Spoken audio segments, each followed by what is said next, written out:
In the grim world of true crime, few cases have shaken the internet and the global public like the horrifying murder committed by Luka Magnotta in 2012. A crime captured on video, broadcast to a shocked online audience, and followed by an international manhunt that crossed borders and overwhelmed media outlets. This is the deeply disturbing story of how a troubled man with a hunger for fame became the architect of one of the most gruesome crimes of the digital age. Who was Luka Magnotta? Born Eric Clinton Kirk Newman in 1982, Luka Rocco Magnotta grew up in Ontario, Canada. From an early age, he exhibited signs of deep psychological struggles. Diagnosed with schizophrenia, he led a fractured life between mental health institutions, adult film work, escorting, and various criminal scams. But beneath the surface, Magnotta was obsessed with fame. He wanted to be known, remembered, talked about. He tried auditioning for reality TV, staged fake relationships with celebrities, and even spread rumors online about himself in an attempt to spark media attention. But nothing brought him the notoriety he craved. That's when the internet became his stage, and violence became his spotlight. The rise of a digital nightmare. Magnotta's disturbing descent began to escalate in the late 2000s. Animal rights activists started tracking him after videos emerged online showing the killing of kittens. In one particularly haunting video, he suffocated 2 kittens inside a vacuum-sealed bag. Outraged communities worked tirelessly to identify him, but he remained just out of reach, taunting investigators, denying his identity, and continuing to post. But those videos were just a warning, a preview of something darker: the murder of Jun Lin.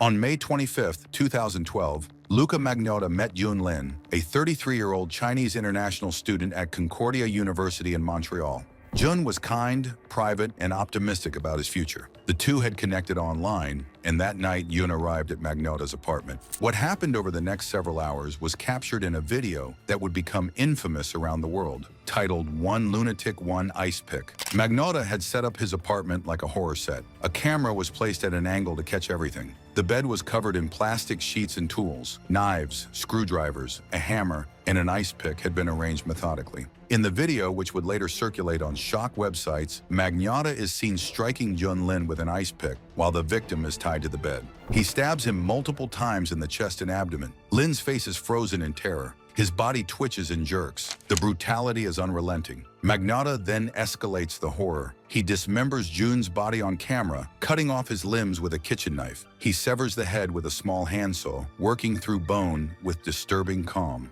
At one point, he pauses to smoke a cigarette, staring into the camera like a performer on stage. He commits acts of necrophilia with the corpse. He uses a fork and knife to simulate cannibalism, appearing to eat parts of Jun Lin's flesh. A small dog, Magnotta's own pet, is even brought into frame, licking the blood-soaked sheets. All of this was edited together into an 11-minute video, complete with background music, the haunting theme from the film American Psycho. It was uploaded to a gore website where users initially debated whether it was real, but it was. The gruesome discovery.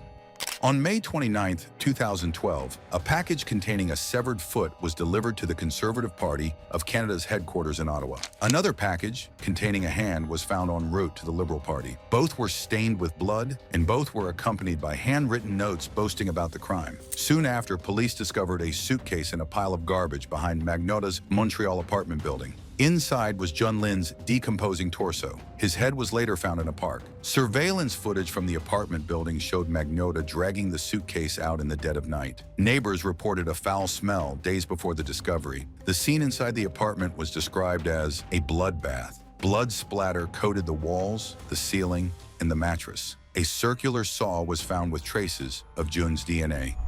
The international manhunt.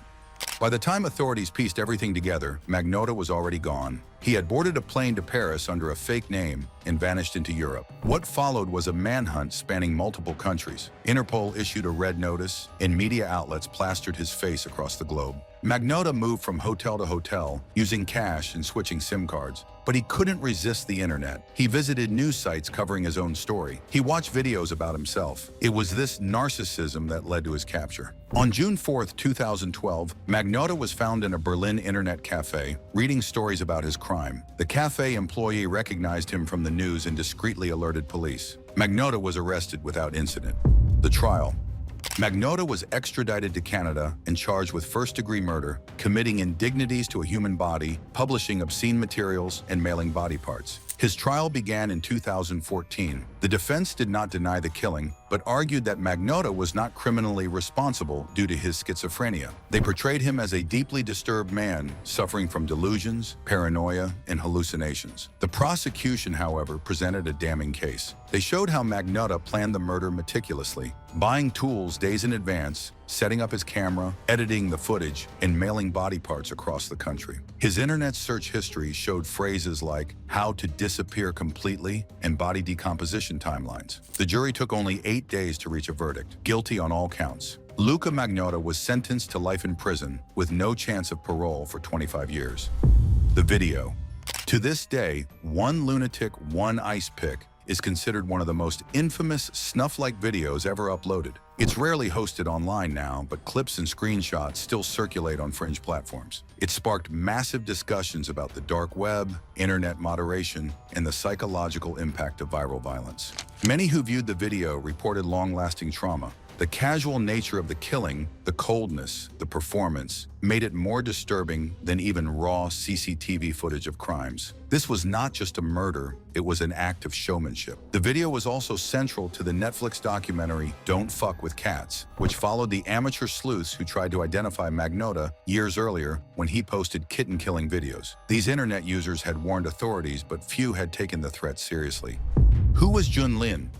Amid the media frenzy around Magnotta, it's important to remember Jun Lin. He was more than just a victim. He was a student, a son, a brother, and a friend. He had dreams of building a better life in Canada, of helping his family and contributing to his new community. His parents traveled from China to attend the trial. Their grief was quiet but immense. In court, Jun's father said, "My son Jun Lin was gentle, courageous, and kind. He loved life. He was murdered by someone with no soul."